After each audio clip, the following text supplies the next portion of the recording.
Halo, Assalamualaikum warahmatullahi wabarakatuh. Perkenalkan, nama saya Selviatul Hasanah dengan NIM 2103211000031. Saya dari kelas D Agribisnis. Di sini saya akan menjelaskan hasil resum dari materi sifat biologi tanah. Berikut penjelasannya. Sifat biologi tanah. Yang pertama adalah bahan organik tanah.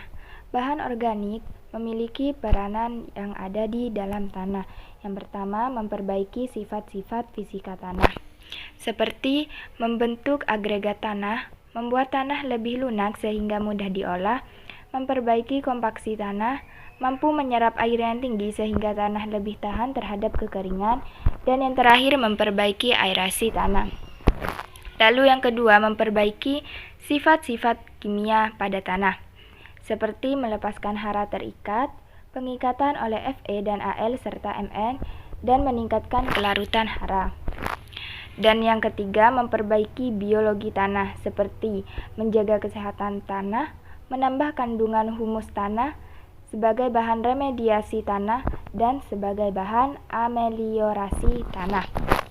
Lalu yang selanjutnya ada mikrofauna dan makrofauna. Adapun mikrofauna yang ada di dalam tanah, yaitu bakteri tanah, seperti Actinomycetes merupakan bakteri yang mirip jamur yang memiliki miselia seperti jamur namun dengan ukuran hifa yang lebih kecil. Yang kedua, nematodes, yaitu cacing yang tidak memiliki segmen. Dan protozoa, yaitu organisme uniseluler bersel tunggal. Lalu ada makrofauna tanah, yaitu cacing tanah yang memiliki peran mencerna bahan organik, ada rayap yang menyediakan makanan bagi organisme lain, lalu semut dan kumbang mentranslokasikan dan pencerna bahan organik, dan yang terakhir hewan pengerat yaitu mengumpulkan dan mengaduk tanah. Lalu biologi tanah, yaitu studi mengenai komponen hidup di dalam tanah seperti bakteri, jamur, Actinomycetes, ganggang, dan fauna tanah lainnya. Biologi tanah memiliki hubungan yang sangat berkaitan mengenai proses fisik serta kimia tanah.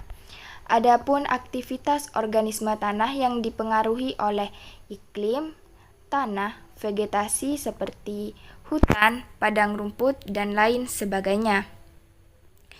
Lalu ada tekstur yang mempengaruhi laju infiltrasi, permeabilitas, dan kapasitas tanah menahan air. Lalu agregasi dan struktur. Agregasi diawali mikroba, ditambah dengan akar menghasilkan filamen dan polisakarida, lalu bergabung dengan liat, yang membentuk kompleks mineral organik berperan terhadap pengolahan tanah. Ada pori dan biji tanah yang berperan terhadap pergerakan air dan udara dalam tanah dan ruang bagi organisme tanah. Selanjutnya air tanah yang berperan dalam pertukaran udara dan reaksi kimia tanah, dan aerasi tanah yang tergantung tekstur pori dan air tanah. Tanah liat, lalu pori mikro tinggi dan menghambat difusi atau aliran massa oksigen ke dalam tanah. Jika tanah liat sama dengan erozisi buruk. pH tanah, kaitannya dengan sumber energi yang digunakan seperti bakteri pereduksi sulfat atau oksidasi besi.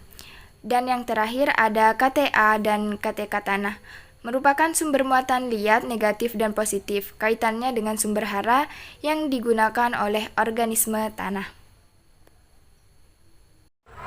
Sekian penjelasan dari saya, kurang lebihnya saya mohon maaf, semoga bermanfaat. Wassalamualaikum warahmatullahi wabarakatuh.